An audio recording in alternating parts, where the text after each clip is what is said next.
Hello everyone, my name is Gulfsha और आप सभी देख रहे हैं हमारा YouTube channel the learners community DUSOL। I hope आप सभी ठीक होंगे और आप सभी ने अपनी अपनी पूरी स्टडी कर ली होगी। जैसे कि आप सभी को पता है सेमेस्टर 6 के एग्ज़ाम चल रहे हैं, तो आज की जो हमारी वीडियो होने वाली है वो सेमेस्टर 6 के स्टूडेंट के लिए होने वाली है जो कि BA प्रोग्राम कर रहे हैं। और आज की जो वीडियो है वो हमारी पॉलिटिकल साइंस के क्वेश्चन पेपर के ऊपर होने वाली है, जो कि मोस्ट इंपॉर्टेंट हो जाती है क्योंकि इस क्वेश्चन पेपर की बहुत ज़्यादा डिमांड है और ऐसे ही क्वेश्चन रिपीट होते हैं और सोल में मोस्टली क्वेश्चन जो होते हैं वो रिपीटेड होते हैं और आपको एक तरह से ओवरव्यू मिल जाता है कि किस टाइप के क्वेश्चन पूछे जाएंगे। तो आज का जो हमारा क्वेश्चन पेपर डिस्कशन होने वाला है वो अंडरस्टैंडिंग ग्लोबलाइजेशन के ऊपर होने वाला है। ठीक है, अगर आपने अभी तक मेरी वीडियो को लाइक नहीं किया है और हमारे यूट्यूब चैनल को सब्सक्राइब नहीं किया है तो आप जल्दी से हमारे यूट्यूब चैनल को सब्सक्राइब कर लीजिए, क्योंकि आपका जो ये सब्जेक्ट है अंडरस्टैंडिंग ग्लोबलाइजेशन, इसके पूरे ही नोट्स आपको हमारे चैनल के माध्यम से मिल जाएंगे। और मैंने ये पूरी ही बुक आपको पढ़ाई, सारे चैप्टर वाइज मैंने आपको पढ़ा रखे हैं, तो आप प्लेलिस्ट में चेकआउट कर सकते हैं। एंड जो हमारी अपकमिंग वीडियोस होने वाली हैं उसमें आप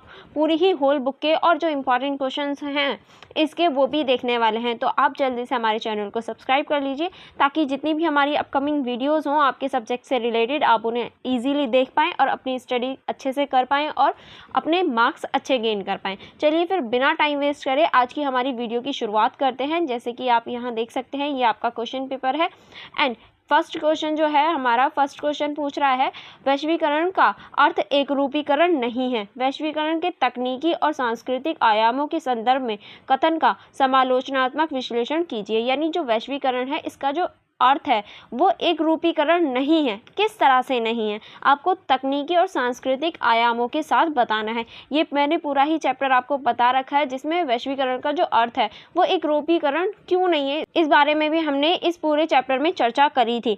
क्योंकि वैश्वीकरण जो है उसकी कोई पर्टिकुलर परिभाषा नहीं है या फिर पर्टिकुलर हम कुछ नहीं कह सकते, उसका कोई पर्टिकुलर अर्थ नहीं है, इसलिए जो इसकी एक रूपीकरण है वो नहीं है। और आपको जो बताना है कि ये एक रूपीकरण क्यों नहीं है, ये आपको तकनीकी और सांस्कृतिक आयामों के संदर्भ में बताना है। यानी तकनीकी और सांस्कृतिक जो आयाम हैं उनको ध्यान में रखकर आपको ये समझाना है। ठीक है, चलिए फिर नेक्स्ट क्वेश्चन की तरफ चलते हैं। नेक्स्ट क्वेश्चन जैसे कि आप यहाँ देख सकते हैं ये इंग्लिश मीडियम वाले स्टूडेंट्स के लिए है एंड देन जो नीचे हिंदी मीडियम वाले स्टूडेंट के लिए। तो आप ये जो क्वेश्चन पेपर है ये दोनों ही लैंग्वेज में अटेम्प्ट कर सकते हैं जिसमें आपको सूटेबल हो। तो हम लोग अब सेकंड क्वेश्चन देख लेते हैं। सेकंड क्वेश्चन है हमारा, क्या आप इस कथ्य से सहमत हैं कि वैश्वीकरण ने राज्य की संप्रभुत्वता को क्षरण कर दिया है? अपने उत्तर के समर्थन में तर्क दीजिए। यानी क्या आप इस बात को मानते हैं कि जो वैश्वीकरण है उसने राज्य की संप्रभुत्वता, यानी जो राज्य की संप्रभुत्वता है उसको ख़त्म कर दिया है? हाँ या नहीं, और हाँ तो किस तरह से, और नहीं तो क्यों नहीं? आपको अपने उत्तर के समर्थन देना है, यानी आप ऐसा क्यों समझते हैं इस बारे में आपको चर्चा करनी है। अगर आप इसके पॉजिटिव पॉइंट लिखते हैं कि हाँ वैश्वीकरण की वजह से जो राज्य की संप्रभुत्वता है वो कम हो गई है, तो क्यों कम हो गई है आपको ये बताना है। और आप अगर ये लिखते हैं कि नहीं अभी भी राज्य की जो संप्रभुत्वता है वो कम नहीं हुई है, तो क्यों कम नहीं हुई है ये भी आपको बताना है। ठीक है, दोनों के ही पॉइंट आपको लिखने हैं, आप किसी में भी आंसर दे सकते हैं। चलिए फिर आगे चलते हैं। आगे अब हमारा क्वेश्चन है क्वेश्चन नंबर 3।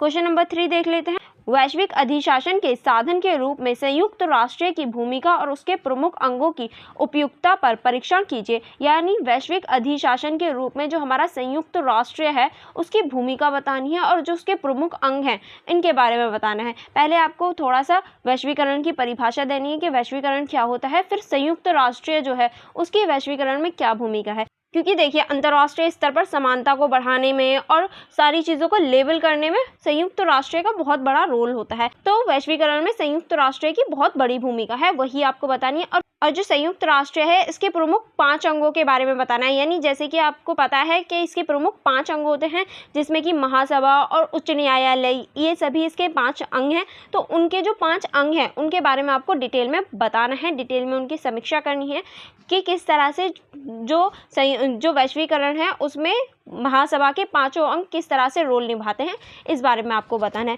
फिर उसके बाद में जब आप महासभा के पांचों अंगों के बारे में डिफाइन कर देंगे तो आपको कंक्लूजन लिखना है। कंक्लूजन लिखना मत भूलना, कंक्लूजन ज़रूर लिखना, ताकि आपका जो आंसर है वो अच्छा लगे, टीचर को लगे कि हाँ आप जो हैं पढ़ने लिखने वाले बच्चे हो, पढ़ कर आए हो। ऐसा नहीं है मुँह उठाया और आ गए, या फिर एग्ज़ाम से सिर्फ 1 या 2 घंटे पहले देखा और देन पेपर देने आ गए। नहीं, आपको एक अच्छे स्टूडेंट की तरह आंसर लिखना है, जिसमें आपको भूमिका, उसके बाद में जो मेन चीज़ें होती हैं हमारी वो, और उसके बाद में कंक्लूजन, ये सारी चीज़ें हेडिंग करके ज़रूर लिखना है। ठीक है, चलिए हम क्वेश्चन नंबर 4 की तरफ चलते हैं। जो हमारा क्वेश्चन नंबर 4 है वो है, विकासशील देशों को जलवायु परिवर्तन से अत्यधिक संकट का सामना करना पड़ता है, जबकि विकसित देश आमतौर पर कम असुरक्षित और अधिक लचीले होते हैं। उपयुक्त उदाहरण द्वारा कथन का मूल्यांकन की। यानी देखिए, जो जलवायु परिवर्तन होता है उसका जो प्रभाव पड़ता है वो विकासशील देशों पर ज़्यादा पड़ता है। किस तरह से पड़ता है ये आपको बताना है, और इससे जो विकसित देश हैं वो आराम से निपट जाते हैं और वो लचीले होते हैं। किस तरह से ये आपको बताना है। ठीक है, यानी देखिए, जब भी जलवायु परिवर्तन होता है या कोई भी प्राकृतिक आपदा आती है तो उस टाइम पे जो विकासशील देश है ना, उनकी ज़्यादा कंडीशन खराब हो जाती है अकॉर्डिंग टू विकसित देश। क्योंकि देखिए, विकसित देशों के पास सारी चीज़ों का सल्यूशन है कि अगर कोई ऐसी सिचुएशन आ जाए, जलवायु परिवर्तन आ जाए या भूस्खलन आ जाए, तो उस टाइम पे क्या करना चाहिए। पर जो विकासशील देश हैं उनके पास अभी इतनी टेक्नोलॉजी नहीं है, इतने सोर्स नहीं है, तो इस वजह से कहीं ना कहीं उन्हें ज़्यादा संकट का सामना करना पड़ता है। वो पीछे रह जाते हैं इस चीज़ में, और उन्हें ज़्यादा संकट का और ज़्यादा परेशानियों का सामना करना पड़ता है। और जो विकासशील देश है ना, वो कम लचीले होते हैं विकसित देशों के अकॉर्डिंग। वो जल्दी से कोई भी चीज़ बनाते हैं और उसे इम्प्लीमेंट कर देते हैं। पर विकासशील देशों को सोचना पड़ता है कि अगर हम कोई पॉलिसी बना रहे हैं, कुछ बना रहे हैं, तो कितने लोगों पर इफ़ेक्ट पड़ेगा, क्या इफ़ेक्ट पड़ेगा। नकारात्मक तो इफ़ेक्ट नहीं पड़ेगा और किन को नहीं पड़ेगा, सारी चीज़ें देखनी पड़ती हैं। पर यहाँ तो मोस्टली सारे लोग समान से होते हैं, यानी सभी के पास पैसा होता है, तो वो इतना नहीं सोचते, वो जल्दी ही उसको इम्प्लीमेंट कर देते हैं। पर अगर सरकार विकासशील देशों में कुछ बना रही है या कुछ ला रही है, तो उसके बारे में पहले उन्हें अच्छे से डिटेल में सोचना पड़ता है कि हाँ, अगर कोई चीज़ आ रही है तो वो किस तरह से प्रभाव डालेगी जनता पर। और आपको इस क्वेश्चन में इसका उदाहरण भी देना है, यानी उदाहरण के साथ आपको बताना है। ठीक है, किस तरह से जो जलवायु परिवर्तन है वो विकासशील देशों को ज़्यादा प्रभावित करती है अकॉर्डिंग टू विकसित देश। ठीक है, आई होप आपको क्वेश्चन नंबर 4 भी अच्छे से समझ में आ गया होगा।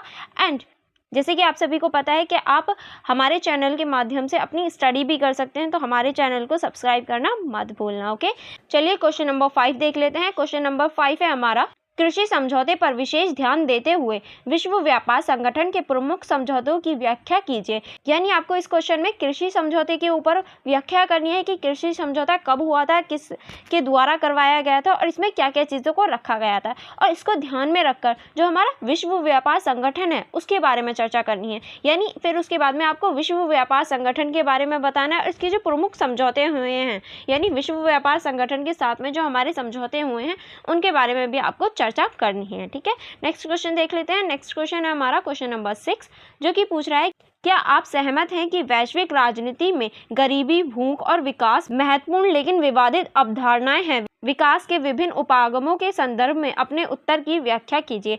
यानी क्या आप सहमत हैं कि वैश्विक राजनीति में जो हमारी गरीबी है, भूख है और विकास है वो महत्वपूर्ण मुद्दे हैं, और किस तरह से ये महत्वपूर्ण मुद्दे हैं ये आपको बताना है। और ये विकास के विभिन्न उपागमों के संदर्भ में किस तरह से दिखाई देते हैं ये आपको बताना है। यानी अगर हम गरीबी, भूख और विकास को ना देखें, क्या हम कह सकते हैं कि विकास है, यानी गरीबी और भूख को ना देखें तो हमें पता चलेगा कि उस देश का विकास हो रहा है या नहीं हो रहा। नहीं, तो इसीलिए गरीबी, भूख, इससे हमें पता कर सकते हैं हमारी राजनीति कैसी है, यानी राजनीतिक व्यवस्था कैसी है और जो हमारी विकास का लेवल है वो कैसा है। तो इसीलिए हम कह सकते हैं जो वैश्विक राजनीति है उसमें गरीबी और भूख ये जो है ये इंपॉर्टेंट रोल निभाती है, महत्वपूर्ण मुद्दे हो जाते हैं किसी भी देश के विकास को देखने के लिए। ठीक है, आई होप आपको ये क्वेश्चन भी अच्छे से समझ में आ गया होगा, क्योंकि यहाँ हमारा ये पूरा ही क्वेश्चन पेपर फिनिश हो जाता है। और अगर आपको कोई भी डाउट हो या कोई भी प्रॉब्लम हो तो आप मुझसे कमेंट बॉक्स में पूछ लेना, मैं ज़रूर आंसर दूंगी। ओके, चलिए फिर मिलते हैं नेक्स्ट वीडियो में। Thank you for watching everyone.